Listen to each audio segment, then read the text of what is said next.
अन्विता, रुक जाओ बेटा, कहाँ जा रही हो? अन्विता, मेरी बच्ची रुक जा। कहाँ जा रही है तू? अच्छा अच्छा, अब हम तुझे कभी नहीं डांटेंगे, वापस आ जा। 7 साल की अन्विता सड़क पर भागती चली जा रही थी और उसके पीछे भाग रहे थे उसके माँ बाप रणविजय और मधुमती। क्या हुआ भाई साहब? अरे अरे क्या बताएं भैया, आप तो आजकल के बच्चों को जानते हो, थोड़ा सा डांट दिया तो घर से निकलकर भाग पड़ी। वापस आ जा बेटी। तभी अचानक सामने एक मंदिर आ गया और अन्विता उस मंदिर की सीढ़ियां चढ़ने लगी। अरे बेटा, उस मंदिर में मत जाना, वो रहस्यमय मंदिर है, वो बहुत खतरनाक है। नहीं नहीं बेटा नहीं। रुक जा बेटा। लेकिन अन्विता किसी की कोई बात नहीं सुन रही थी। वो भागती हुई उस मंदिर में चली गई। रणविजय और मधुमती भी उसके पीछे जाने लगे। अरे भाई साहब, ये मंदिर सही नहीं है, वहां मत जाइए, बता रहा हूँ। जो भी हो, हमें अपनी बेटी को बचाना है। वो दोनों अंदर गए पर अन्विता कहीं नजर नहीं आई। मंदिर में चारों तरफ अजीब सा सन्नाटा छाया हुआ था। ये अन्विता कहाँ गायब हो गई? अन्विता, अन्विता, अन्विता बाहर आ जा। अन्विता, हमारी बात मान ले, बाहर आ जा। कब तक यहाँ छुपी रहेगी?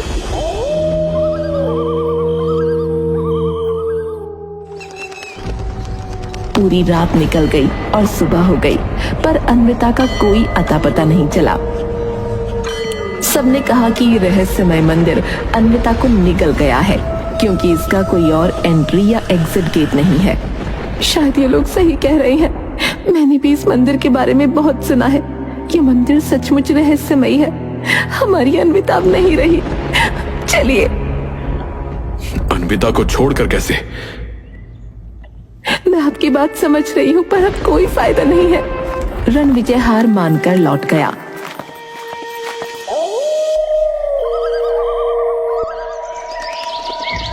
और 20 साल बीत गए। आज रणविजय और मधुमती अपनी छोटी बेटी सिया के साथ एक अच्छा जीवन जी रहे थे, लेकिन अन्विता को लेकर उनके दिल में अभी भी एक बेचैनी थी। उनका घर बहुत बड़ा था। उन्होंने अपने घर के आधे हिस्से में अनाथालय बना लिया था। इसके लिए सब लोग उनकी बहुत तारीफ करते थे। अरे भाई साहब, आपने तो बहुत नेक काम किया है। अनाथालय बनाकर आपने समाज में बहुत बड़ा योगदान दिया भाई साहब। मेरी बड़ी बेटी अन्विता जब खो गई थी तब मेरे दिल में एक खालीपन रह गया था। मैंने सोचा जो मैं अपनी बेटी के लिए नहीं कर पाया वो मैं इन अनाथ बच्चों के लिए करूंगा। यह अनाथालय उसी की याद में बनवाया है। ये तो बहुत अच्छी बात है भाई साहब। एक दिन रणविजय और मधुमती अपनी कार में कहीं जा रहे थे। मधुमती कुछ बोल रही थी लेकिन रणविजय का ध्यान कहीं और ही था। रास्ते में अचानक रणविजय ने कार रोक दी। मधुमती चौंक गई और इधर उधर देखने लगी कि रणविजय ने कार क्यों रोकी है। क्या हुआ, तुमने कार क्यों रोकी? देखो, ये वही मंदिर है जहां अन्विता खो गई थी। हाँ, लेकिन तुम इसे भूल क्यों नहीं चाहते? 20 साल गुजर चुके हैं, हमें आगे बढ़ना चाहिए।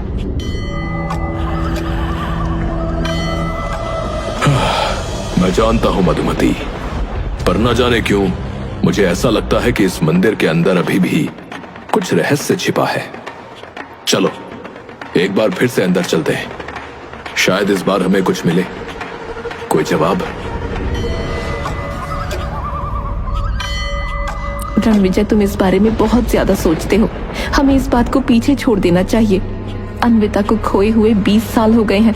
क्या तुम्हें नहीं लगता कि अब आगे बढ़ने का समय आ गया है? तुम ठीक कहती हो, लेकिन क्या पता हमें उस दिन कुछ नजर ना आया हो जो आज दिखाई दे जाए। क्या तुम मेरे साथ चलोगी? ये सरासर जुनून है। प्लीज मेरी बात मानो, चलो यहाँ से। अब बस एक बार मधुमती। नहीं, अब नहीं, बहुत हो चुका। चलो यहाँ से, वरना मैं अकेले चली जाऊंगी। मजबूरन रणविजय को वापस जाना ही पड़ा।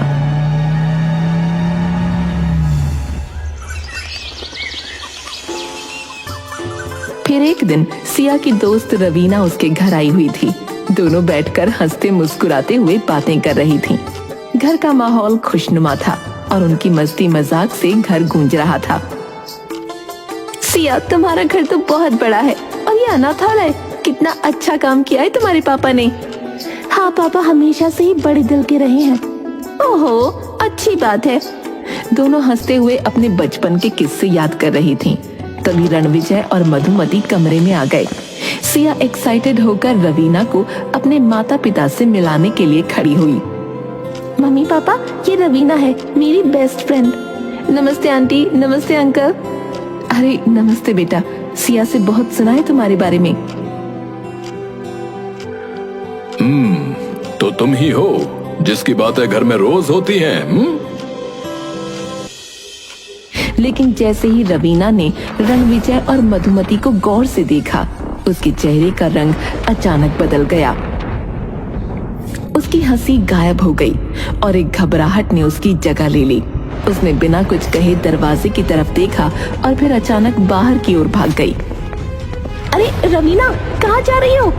रणविजय और मधुमती भी हैरान रह गए। वो एक दूसरे को देखने लगे। सिया तुरंत रवीना को रोकने के लिए उसके पीछे भागी। रवीना बिना रुके घर से बाहर भागती चली गई। सिया भी उसके पीछे पीछे दौड़ रही थी। रवीना, रुक जाओ, क्या हुआ है? अरे क्यों भाग रही हो? कई गली मोहल्लों को पार करते हुए वो घर से काफी दूर निकल आई।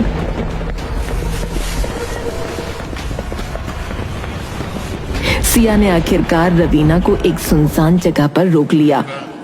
रवीना, क्या हुआ है? तुम अचानक क्यों भाग गई? रवीना के चेहरे पर डर और घबराहट साफ झलक रही थी।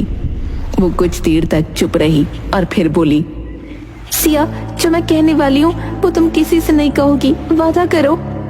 क्या बात है रवीना, मैं वादा करती हूँ, तुम बताओ तो सही। सिया, मैं रवीना नहीं हूँ, मेरा असली नाम अन्विता है।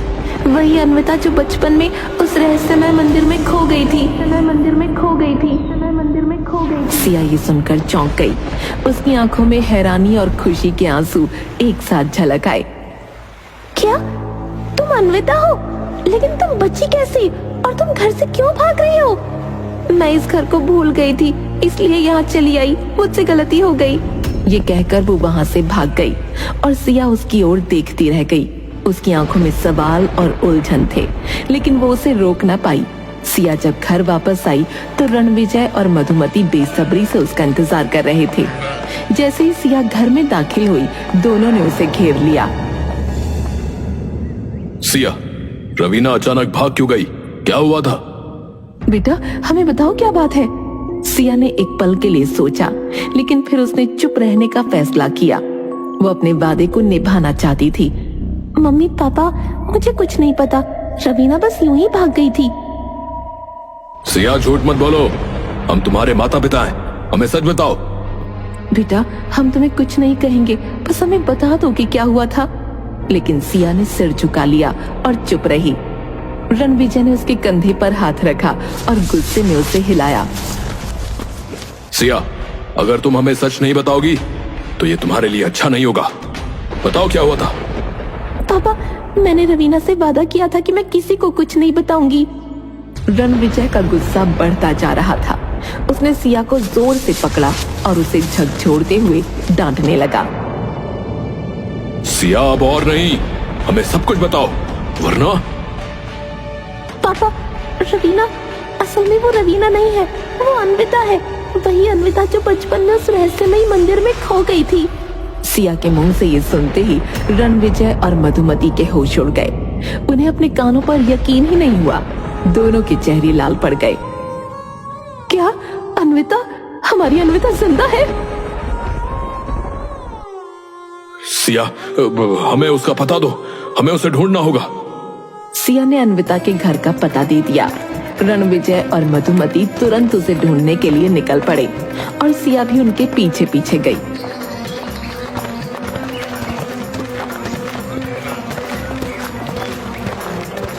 लेकिन जब वो वहां पहुंचे तो दरवाजे पर ताला लगा मिला।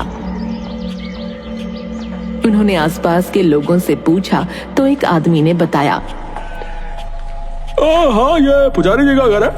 वो लोग थोड़ी देर पहले ही यहाँ से निकले हैं, बैग लेकर। लगता है कहीं जाने की तैयारी कर रहे थे। ये सुनकर रणविजय और मधुमती ने जल्दबाजी में रेलवे स्टेशन की ओर दौड़ लगा दी। सिया भी उनके साथ चली गई। उन्होंने स्टेशन पर बहुत तलाश की, पर उन्हें वहां कोई नहीं मिला। इसके बाद वो बस स्टॉप की ओर चले गए। वहां पहुंचते ही उनकी नजर अन्विता पर पड़ी, जो एक पुजारी के साथ खड़ी थी। अन्विता, कहाँ जा रही हो तुम? ओह माय गॉड, ये लोग यहाँ। उन लोगों को आता देख अन्विता और पुजारी तेजी से वहां से भाग निकले। रणविजय और उसके परिवार ने उनका पीछा जारी रखा और भागते भागते वो लोग एक बार फिर उसी रहस्यमयी मंदिर में पहुंच गए। लौट घूमकर आखिर हम वहीं आ गए। अन्विता और पुजारी मंदिर के अंदर गए और देखते ही देखते गायब हो गए। रणविजय, मधुमती और सिया भी मंदिर के अंदर पहुंचे।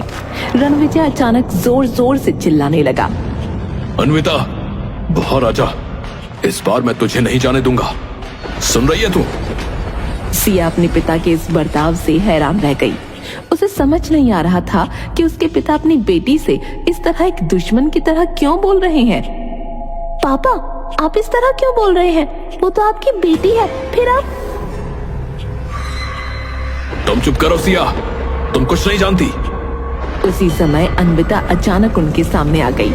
उसके चेहरे पर अब डर नहीं था। पुजारी उसे रोकने की कोशिश कर रहा था, लेकिन वो नहीं रुकी।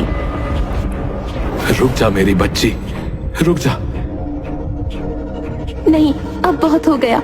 मैं बहुत भागने की कोशिश कर चुकी हूँ, लेकिन अब और नहीं। अन्विता ने गहरी सांस ली और फिर सबके सामने सच्चाई बयान करने लगी। उसने बताया कि वो लोग उसके माता पिता नहीं बल्कि चाचा चाची हैं और वो बचपन में रणविजय और मधुमती से डरकर नहीं भागी थी, बल्कि इसलिए भागी थी क्योंकि ये लोग उससे जबरदस्ती उसकी प्रॉपर्टी के पेपर्स पर साइन करवाना चाहते थे। मुझे अपने माता पिता के मरने के बाद पता चला कि ये लोग मेरी प्रॉपर्टी हड़पने के लिए मुझसे दस्तखत करवाना चाहते थे। ये लोग ही मेरे माता पिता की हत्या के पीछे थे, जिसे दुनिया ने एक एक्सीडेंटल मौत समझा। और हाँ, वसीयत में लिखा था कि अगर मैं मर गई तो वो प्रॉपर्टी चैरिटी में चली जाएगी। इसलिए इन लोगों का प्लान ये था कि प्रॉपर्टी अपने नाम करवा के मुझे भी मार देना चाहते थे। जब मैं गायब हो गई तो इन्होंने मेरी प्रॉपर्टी पर अनाथालय बना दिया, जिसे दुनिया इनकी चैरिटी समझती है। वो असल में इनकी मजबूरी है। ये सुनते ही रणविजय और मधुमती के चेहरे का रंग उड़ गया। सिया के मन में भी अपने माता पिता के प्रति गुस्सा भर गया। उसने अपने माता पिता की ओर गुस्से से देखा और बोली, पापा, मम्मी, क्या ये सच है? आप लोगों ने ये क्यों किया? तो चुप रह सिया। तू इतने सालों से कहाँ गायब थी? क्या हुआ था उस दिन? जब मैं उस दिन यहाँ आई थी तो मुझे पुजारी जी मिले। उन्होंने मुझे इस मंदिर के खुफिया तहखाने में छिपा लिया। ये मंदिर अपनी रहस्यमयी कहानियों के लिए मशहूर था, इसलिए लोगों ने मान लिया कि मंदिर मुझे निगल चुका है, लेकिन असल में इस मंदिर में ऐसा कुछ भी नहीं है। भगवान की कृपा थी कि उस दौरान मैं यहाँ पूजा करने आता था। इतना सुनते ही रणविजय का चेहरा तमतमा गया। उसने अपनी बंदूक निकालकर सबको पीछे हटने को कहा।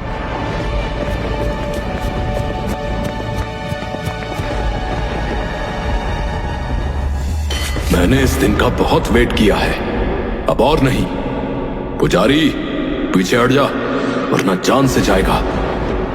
अब मेरी बेटी को छोड़ दो, मेरी बच्ची को छोड़ दो। रणविजय बाहर जाने की कोशिश कर ही रहा था कि तभी एक तेज हवा का झोंका आया और वो अंदर की तरफ गिर पड़ा। अन्विता भी लड़खड़ाकर एक किनारे गिर गई। उसी समय मंदिर की एक मूर्ति के हाथ से त्रिशूल अचानक बाहर निकला।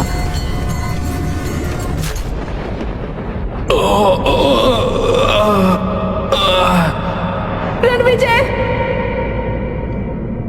तू ठीक तो है अन्विता? हाँ, मैं ठीक हूँ। जल्दी चलो यहाँ से। अब डरने की और भागने की जरूरत नहीं है। मैंने पुलिस को फोन कर दिया है। पुलिस मौके पर पहुंची और रणविजय और मधुमती को गिरफ्तार कर लिया। मैंने गलत कहा था कि ये मंदिर रहस्यमय नहीं है। ये मंदिर बिल्कुल रहस्यमय है।